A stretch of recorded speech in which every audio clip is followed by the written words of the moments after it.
You are now tuned into the sounds of Big Nate Sports Talk. It's on all the time, anytime.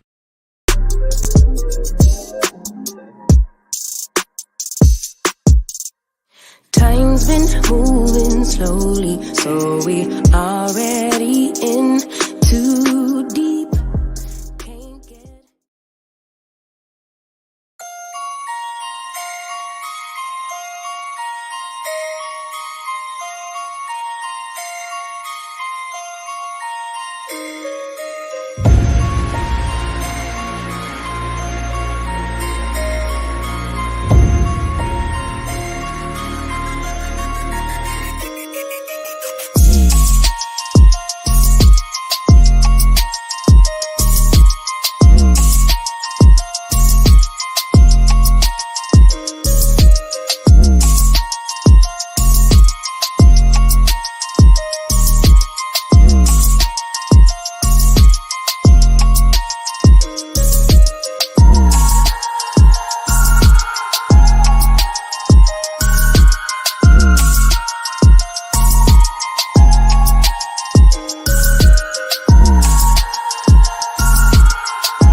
You are now tuned in to Big Nate Sports Talk, the show that's on all the time, anytime.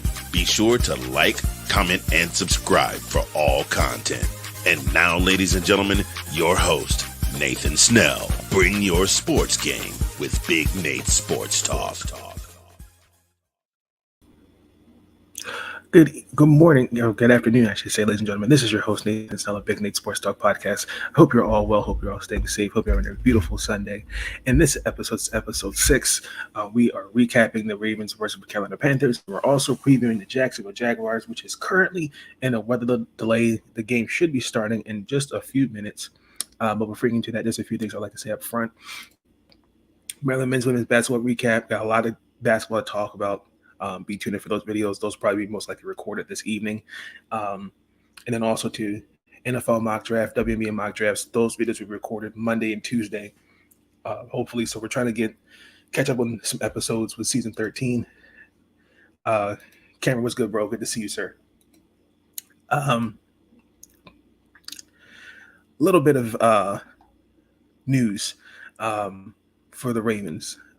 As it's a weather delay, the game should be starting in just a few minutes against the Jaguars. So really quick, we beat the Carolina Panthers after coming off a bye week. It was kind of a slow, abysmal game. Didn't really see a whole lot of fiery offense. The Panthers are just not good. I think Baker Mayfield just is not doing him any favors on this revenge tour. The final score was 13-3 Ravens.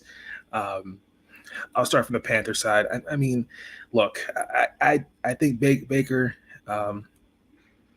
is a good quarterback, but let's just be honest. We all know why P.J. Walker should be the starter. I mean, Baker Mayfield completed 21 of 33 passes for 196 yards. He threw 2 picks. He could not push the ball down the field, and the offense was lethargic. When your offense just chalks up 3 points and mustered 205 yards as an offense, they couldn't convert on third down. They had many as three and outs as first down conversions, and it's interesting to know that that's what the Panthers are, because that's just simply not going to win you football games. But I've been on the record, and I will continue to say this. I don't think drafting a quarterback fixes these issues in Carolina. Carolina right now has an identity crisis. They really have not been the same team since losing to the Broncos in the Super Bowl, in my opinion. Al Holcomb, who's the defensive coordinator for the Carolina Panthers, actually did a good job on us offensively. Just the first and only touchdown came in the fourth quarter. I mean, Carolina checked our running game to just 79 yards and 21 carries. We finished with 115 yards rushing.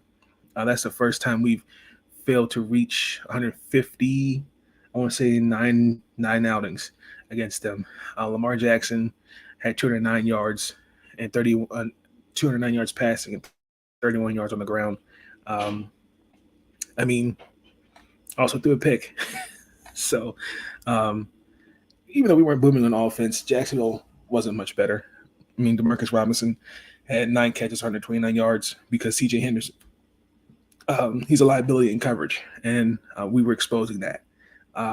Keith Taylor probably will get more. I would like to see him out get more opportunities. I'm a fan of his because I think they lost Dante Jackson for the season during Achilles, if I'm not mistaken. This defense for the Baltimore Ravens is going to be the key as we are trying to gain momentum going towards playoffs. You see with the acquisition of Roquan Smith, it is making the job easier for Patrick Queen. It is making everybody's life on defense easily. I think I said it before. My biggest concern was I don't want this to be a rental, and you're getting basically nothing in return. That's my concern. I mean, Patrick Queen, I'm just seeing he's now playing at his natural weak side. And I think when you don't have stability, you're putting guys in and out. You're putting the guys out of position. I mean, he's playing a lot better. Roquan Smith finished with 7 tackles and a sack. I mean, Patrick Queen, game high 12 tackles, half a sack and a tackle for loss. It's just really, I'm just loving what this defense is doing. That defensive line too. Let's give those guys some love as well. They give up the fewest points, fewest yards, and yards per play than this whole season. And we forced a turnover in 12 straight games in going in last season. So that's the longest streak so far in the league. Lay your hand on that stat. I mean, look, we saw the number 1 overall pick and the number 30 and 32nd overall pick from the 2018 draft go against each other, both Heismans. But it's kind of sad to see kind of how their careers are projecting. You know, you see Lamar's is on the rise and Baker's is kind of pretty much going another way. I just think Cleveland threw him under the bus. I've talked about that numerous times. That's why the Cleveland Browns are not a serious franchise. I think they should not have put him out there in a shoulder injury, but that's one subject for another video. So we knew what we were expecting. So this was not a pretty win, but we got the job done. I apologize for that in the background. Ronnie Stanley should be playing in this game. There's a couple things I didn't like. I saw Morgan Moses got flagged last game. So we should be okay. Now, as we're previewing the Jacksonville Jaguars, one thing that I'm curious to seeing is this is week 12. Last time we saw these guys was the pandemic. Yes, it was the pandemic. We demolished them in that game. I thought coming into this game, the Jacksonville Jaguars are 3-7. I really would have surprised to have had them winning at least 6. Still, they're still a young team, and they still need some developing, and that's part of growth. This would be our potential 6th win in 7 games. We're averaging about 25 points per game. We're throwing at least 188 yards and rushing for about 163 yards. We're missing those stats correctly. Jacksonville, after beating Las Vegas, they're going to try to bounce back. Trevor Lawrence, he's not doing too bad this year. They're defensively playing well. They're giving about 20.5 points per game, even though they gave up 27 in their last matchup. I think the key to beating Jacksonville, it starts with the run game. I think you have to be aggressive with the run. But I also do think I'd like to see some passing, because the for me is how do you get your offense back on track? That's where it starts. Season low 13 points last matchup and 150 yards against Carolina. Didn't score a touchdown to the fourth quarter. You got to be better in that offensively. Duvernay, Rashard Bateman should be your go-to guys. I think we're still adjusting to not have Rashard Bateman out there. Even though Jacksonville's ranked 10th in the league against the run, they've held the last four straight opponents to at least 20 points or less. So curious to see how that will help. Jacksonville, I think, also is coming off a bye week. This is a more fresher team, but I'm still not convinced. And we got to force Jacksonville to make mistakes. I've seen growth in Jacksonville. They just still fall into bad habits. Trevor Lawrence, he's gone two straight games without throwing an interception. He's only thrown one pick six, 17 interceptions we had as a rookie. And we're second in the league in takeaways with 19. And Justin Houston's fifth in the league in sacks. So those are my keys to beating Jacksonville Jaguars. But I want to say the Ravens,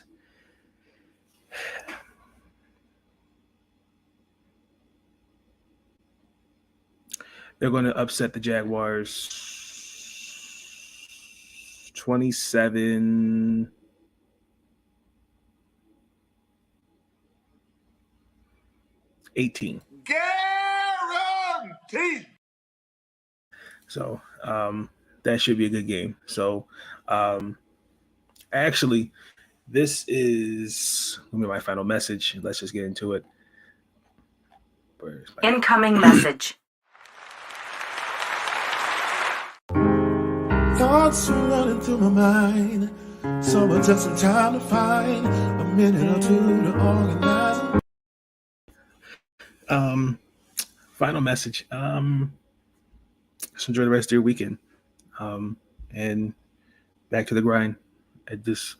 Mondays just come that fast. So be on the lookout for the other videos, Maryland basketball and football. We beat Rutgers as we end our regular season going to a bowl game. Yay. Hopefully they go 8-5. So until then, this is your host, Nathan Snow, signing off. Thank you for tuning in. Please like, comment, subscribe. Peace.